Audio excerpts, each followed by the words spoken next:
Hello students, ચાલો આજે આપણે જોવાના છે પાર્ટ 5 ધ યુનિયન. બરાબર છે.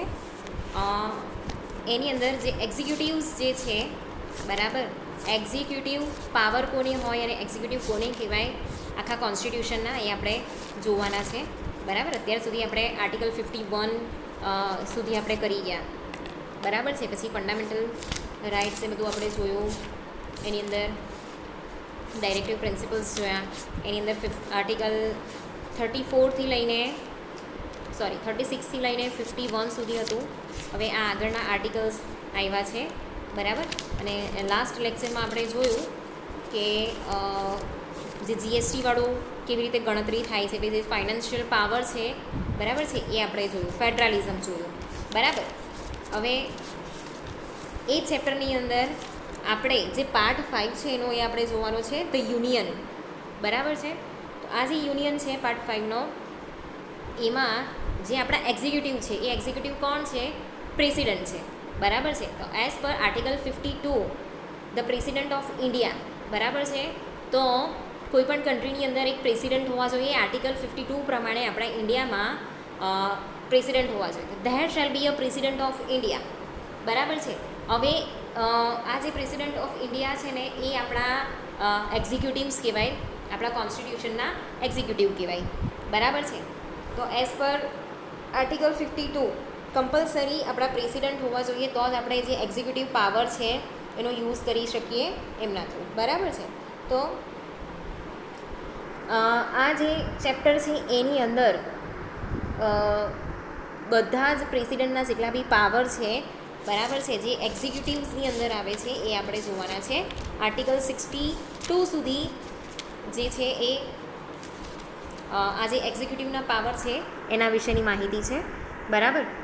તો એમાં આપણે પહેલાં જોઈશું આર્ટિકલ 53. બરાબર છે. Executive power of the union. તો the executive power of the union shall be vested in president and shall be exercised by him either directly or through officers subordinate to him in accordance with this constitution. તો જેટલા બી executive power છે, બરાબર છે, જે યુનિયનના જેટલા બી executive powers છે, બરાબર છે, એની અંદર એ પાવર કોને આપવામાં આવેલા છે? પ્રેસિડેન્ટને આપવામાં આવેલા છે. બરાબર છે.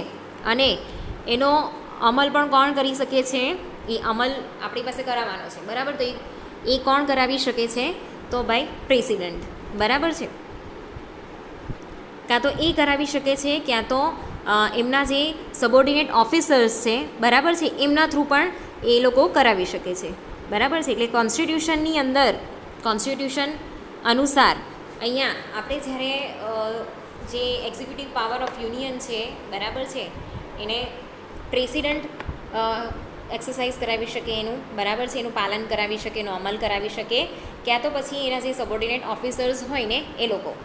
Without prejudice to the generality of the foregoing provision, the supreme command of the defence forces of union shall be vested in the president and exercise thereof shall be regulated by law. હવે તમને બધાને જ ખબર છે કે જે state છે ને એને 3 લેવલની અંદર વેચવામાં આવેલા છે, કે સ્ટેટ, પછી યુનિયન અને કોન્ફર્ડ સ્ટેટ. બરાબર છે. એમ 3 ભાગમાં વેચેલા છે. તમને આગળના લેક્ચર્સમાં હું કરાવી ગઈ. તો હવે અહીંયા આ જે યુનિયન છે, યુનિયનનો પાવર ટોટલી પ્રેસિડેન્ટને આપવામાં આવે છે. બરાબર છે. તો એનો જે એક્ઝિક્યુટિવ પાવર છે એ પણ પ્રેસિડેન્ટના હાથમાં છે. બરાબર છે. હવે અહીંયા સેકન્ડ પોઈન્ટ છે કે without prejudice to the generality of the foregoing provision. તો કોઈ પણ પ્રતિકૂળ અસર જ્યારે હોય, બરાબર છે, જે સામાન્ય પરિસ્થિતિની અંદર બી કોઈ પણ પ્રતિકૂળ પરિસ્થિતિ હોય, બરાબર છે, તો એવી પરિસ્થિતિની અંદર જે ઉપરોક્ત જણાવેલું છે, બરાબર, એક્ઝિક્યુટિવ પાવર, તો એની અંદર જે સુપ્રીમ કમાન્ડ છે, બરાબર છે, એ કોને સોંપવામાં આવે છે? કે જે ડિફેન્સ ફોર્સિસ જે છે યુનિયનના, બરાબર, યુનિયન ટેરિટરીના જે ડિફેન્સ ફોર્સિસ છે, બરાબર છે, એમને અહીંયા ઇન્વોલ્વ કરીને જે પ્રેસિડન્ટ છે એ નિર્ણય લઈ શકે છે. બરાબર છે. અને અહીંયા એનો અમલ કરાવી શકે છે. બરાબર છે. Nothing in this article shell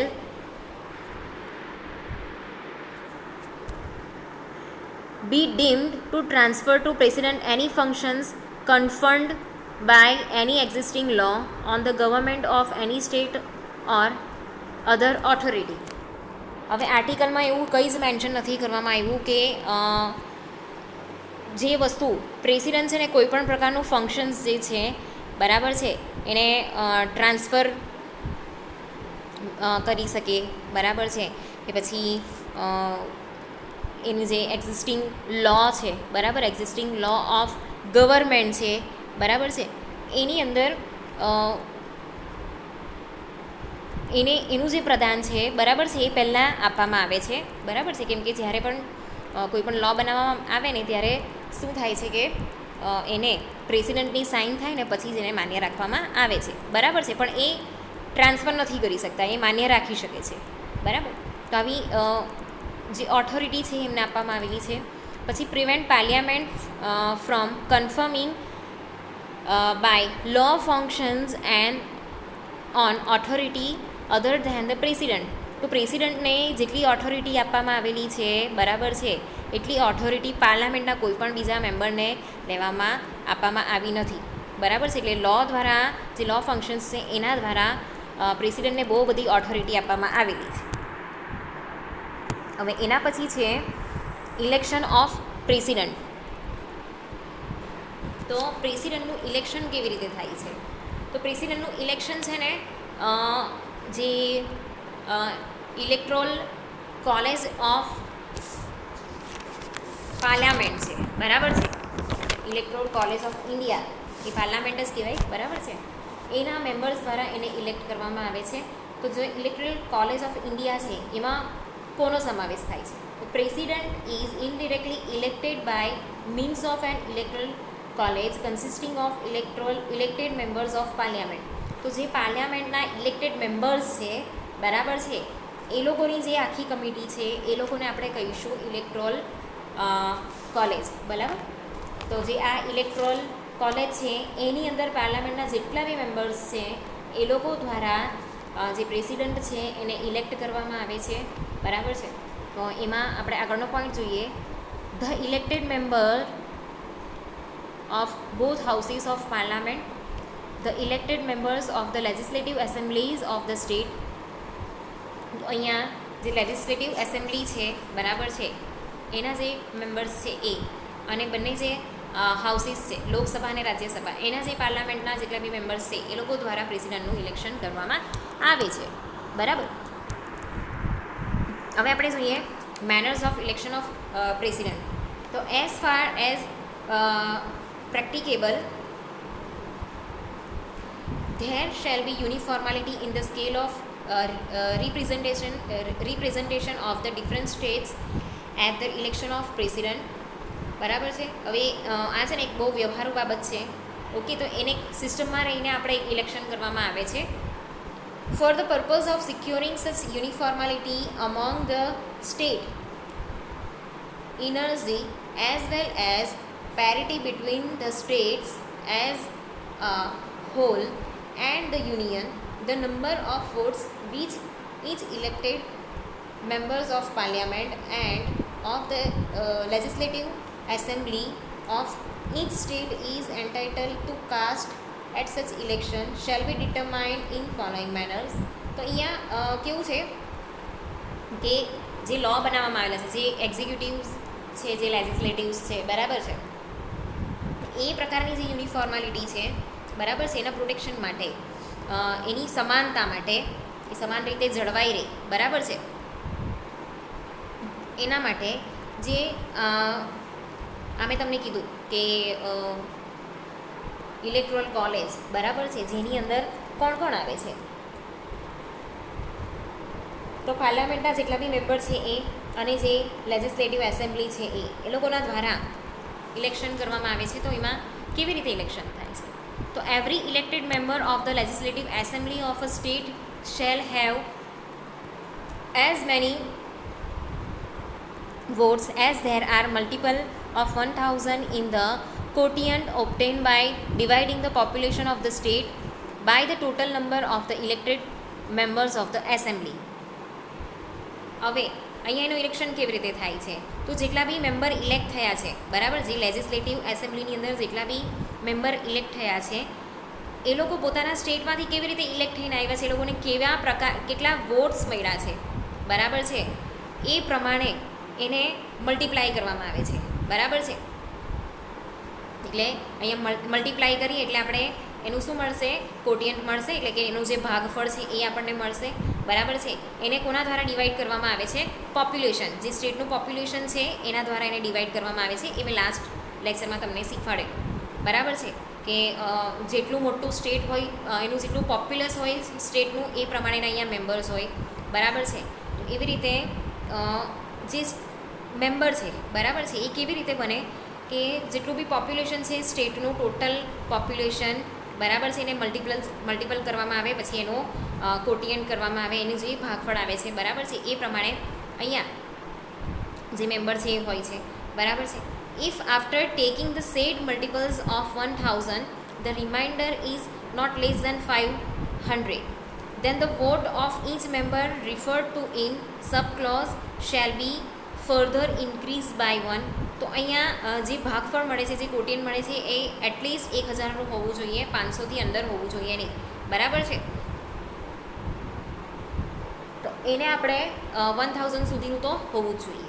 એના પછી છે કે each elected members of either house of parliament shall have such number of votes as may be obtained by dividing the total number of votes assigned of the members of the legislative assembly of the state under the subclause A and B by the total number of elected members of the both houses of parliament, fractions existing one half being counted as one and other fraction being disregarded. તો અહીંયા જે બી member છે, બરાબર, જેને પ્રેસિડેન્ટના voting માટે elect કરવામાં આવ્યા છે, બરાબર છે, ક્યાં તો છે હાઉસ ઓફ પાર્લામેન્ટના વ્યક્તિ છે, બરાબર, કે એના મેમ્બર છે. તો એ લોકોના જે નંબર ઓફ વોટ્સ જે પડેલા હોય, બરાબર છે, એ લોકોએ જે ઓબ્ટેન કરેલું હોય, બરાબર છે, એને ટોટલ નંબર ઓફ વોટ્સ છે એનાથી શું કરવામાં આવે છે? એને ડિવાઈડ કરવામાં આવે છે. અને પછી એની અંદર પણ જે મેમ્બર્સ ઓફ લેજિસ્લેટિવ એસેમ્બલી છે, બરાબર છે, જે સ્ટેટના અંદરમાં આવે છે, બરાબર, સ્ટેટને બી કેટલીક પેલી એ આપવામાં આવે છે, છૂટછાટ આપવામાં આવે છે. લાઈક આપણું ગુજરાત છે, બરાબર છે, તો ત્યાં લિક્વિયર જે છે એ બેન્ડ છે, ઓકે.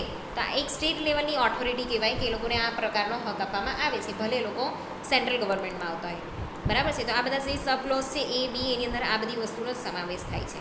તો એની અંદર total number of elected members છે, બરાબર છે, બંને હાઉસના, એટલે લોકસભા અને રાજ્યસભાના, બંને પાર્લિયામેન્ટના, બરાબર છે, એનું અહીંયા ફ્રેક્શન કરવામાં આવે છે, એના ભાગ પાડવામાં આવે છે, બરાબર છે.